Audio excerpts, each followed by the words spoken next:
So macam mana monosomy 21 itu boleh berlaku apabila let's say non-disjunction itu, let's say we refer during meiosis 1 itu berlaku di non-disjunction.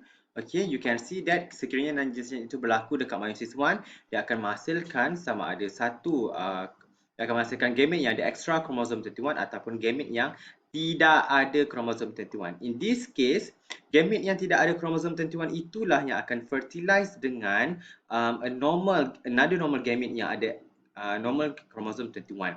So in this case dia tidak ada chromosome 21, dia tak ada chromosome 21 means dia tidak ada di satu pair lah, dia tak ada. But then again this sperm ada chromosome 21. Jadi dia akan menghasilkan zygote yang akan ada hanya satu kopi of chromosome 21 instead of dua. Dan if this zygote survive, dia akan develop individual fetus with monosomy 21 lah. Okay? Yang ni boleh baca sendirilah, yang ni saya explain saja. Kalau untuk monosomy 21 juga dia boleh can be occur due to the non-disjunction during meiosis 2. Apabila kalau kita tengok ini adalah part of the cell yang akan the first meiosis itu berlaku dengan normal, menghasilkan daughter cell yang akan ada chromosome 21 yang normal. But then again apa yang berlaku adalah salah satu daughter cell yang habis dia meiosis 1 itu dia actually happen non-disjunction. Bila habis non-disjunction itu berlaku, apa yang berlaku adalah this sister chromatid itu fail to separate. Bila dia fail to separate, dia akan fail to separate, dia akan menghasilkan satu daughter gamete, gamete yang akan ada extra chromosome 21, akan ada satu gamete yang tak ada langsung chromosome 21. If let's say this daughter gamete yang this daughter cell yang dia akan produce gamete itu yang akan fertilize dengan another gamete yang ada normal chromosomal number, which is yang ada chromosome 21 yang normal, inilah yang akan develop monosomy 21. And kalau awak perasan sebenarnya, okay, sekiranya non-disjunction itu berlaku juga dekat chromosome 21, if let's say this cell yang akan fertilize, this cell yang akan ada extra copy of chromosome 21, dia fertilize dengan sperm yang ada normal copy of chromosome 21, this particular cell ini yang akan become trisomy 21. Dialah yang akan become trisomy 21 Down syndrome. Manakala if let's say this one yang fertilize, dia yang akan become monosomy 21. Dia terbalik je macam tadilah. Dia terbalik macam trisomy 21 itu tadi. Okay? Alright?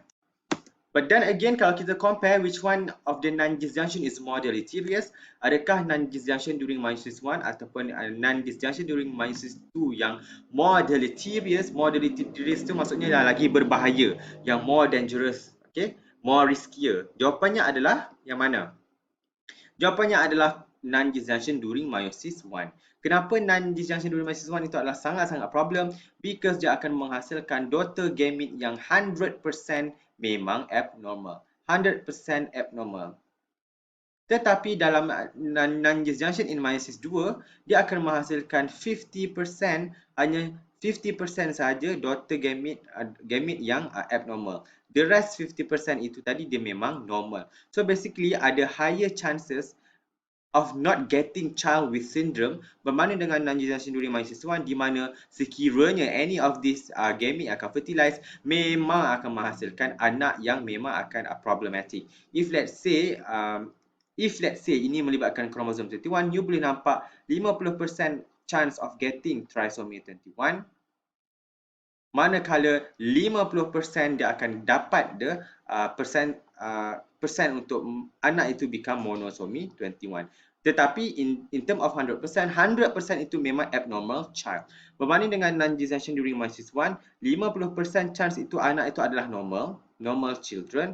Manakala 50% itu adalah abnormal children, di mana 25% boleh jadi 21, trisomy 21, 25% boleh jadi monosomy 21. At least adalah juga sinar kat sini kan berbanding dengan non-disjunction during meiosis 1. So you boleh nampaklah non-disjunction during meiosis 1 is extremely more berbahaya kerana dia akan producing 100% of abnormal gamete, hence producing 100 chance of producing abnormal children berbanding dengan non-disjunction during meiosis 1.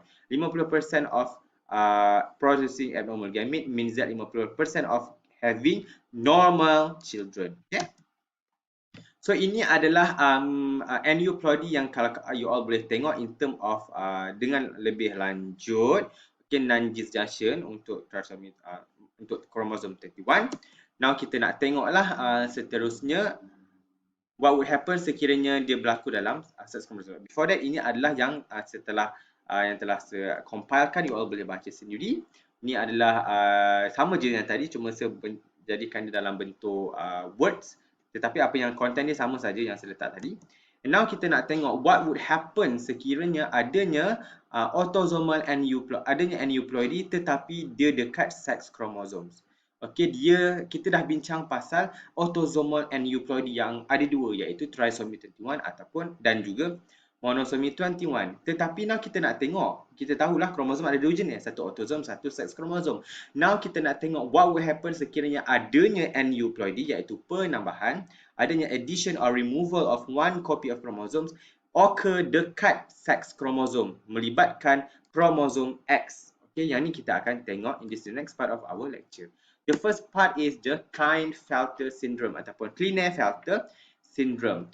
Klinefelter syndrome ini dia adalah berlaku dekat lelaki kerana dia melibatkan penambahan dia adanya penambahan satu kopi of kromosom X, tetapi dia masih lelaki.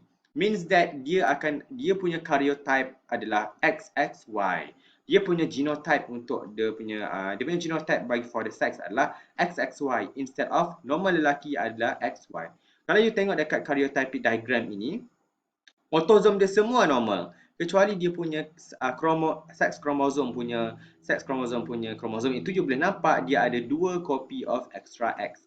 And you have to understand, okay, X itu, kromosom X itu dia akan membawa ciri-ciri keperempuanan. Dia akan membawa ciri keperempuanan. Y itu membawa ciri-ciri kelelakian. Means that kalau this individu, lelaki ini mempunyai ciri-ciri keperempuanan, mempunyai extra X, means that dia akan ada lebih ciri-ciri keperempuanan. Physically, okay?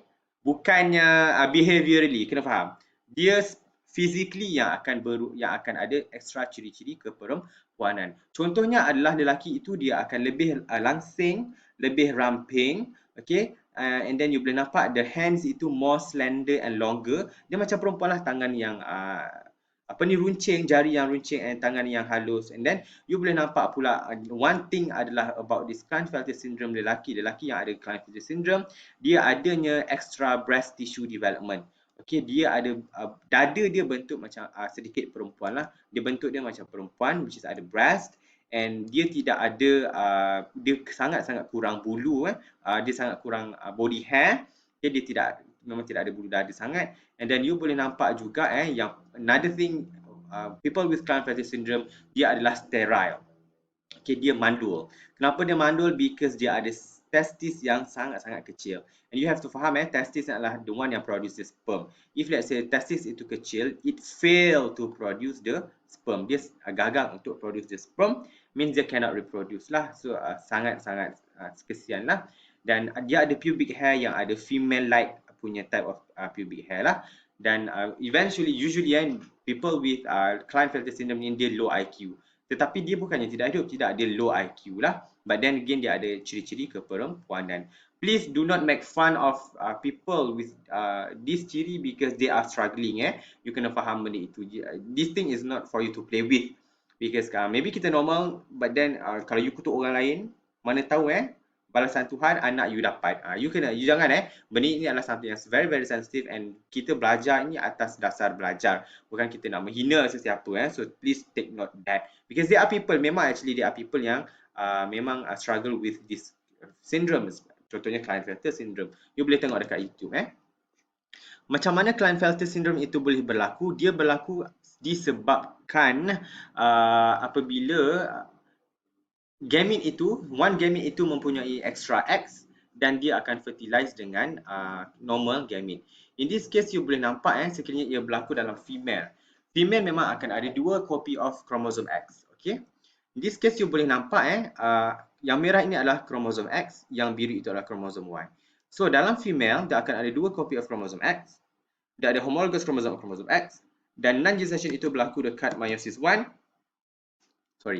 Non-gestation itu berlaku dekat meiosis 1. What happen is that ketika the non-gestation itu berlaku dekat meiosis 1, you boleh nampak bahawa sepatutnya this chromosome X itu sama juga macam chromosome 31, dia sepatutnya separate equally to each of the daughter cell. Sepatutnya this daughter cell akan ada one copy of chromosome X, this one hanya ada one copy. Tetapi disebabkan non-disjunction itu berlaku, dua-dua chromosome X ini dia akan pergi dekat only to one pole, menyebabkan this side of the gamete dia akan ada extra copy of chromosome X. Now meiosis II akan occur normally, memisahkan this chromosome X, and as you can see bahawa this gamete akan ada extra copy of chromosome X. Dia ada dua chromosome X. Okay, yang ini pun sama, dia akan ada dua chromosome X. Then berlakunya persenyawaan, fertilization occurs, and then kebetulan pula sperm itu bawa kromosom Y. Okay, awak kena faham sperm ini dia boleh bawa kromosom X ataupun kromosom Y. Kalau dia bawa kromosom Y and this abnormal egg yang ada extra chromosome X itu dia fertilize dengan the sperm that carrying the X chromosome, it will form a zygote having an extra chromosome X.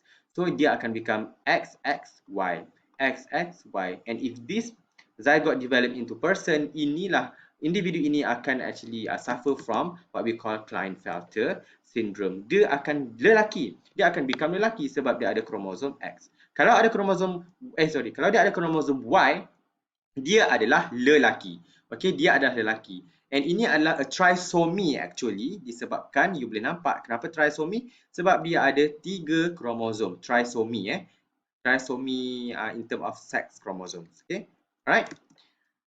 Dia juga boleh berlaku dekat dalam lelaki. Awak jangan salahkan perempuan saja, dia juga boleh berlaku di dalam lelaki. If let's say kita ada, this one adalah proses spermatogenesis, di mana dalam penghasilan sperm, sepatutnya, alamak saya lupa nak lukis lah.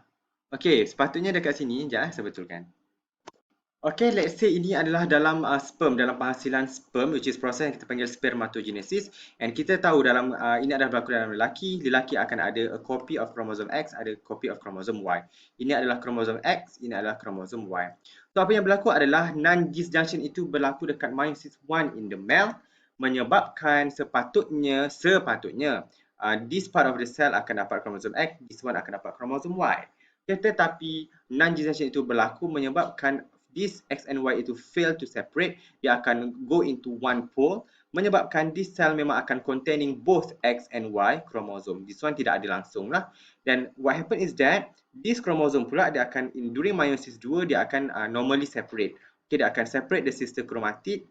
Okay, eventually dia akan produce daughter cells yang akan ada X and Y chromosome. Sepatutnya sama ada X atau Y sahaja.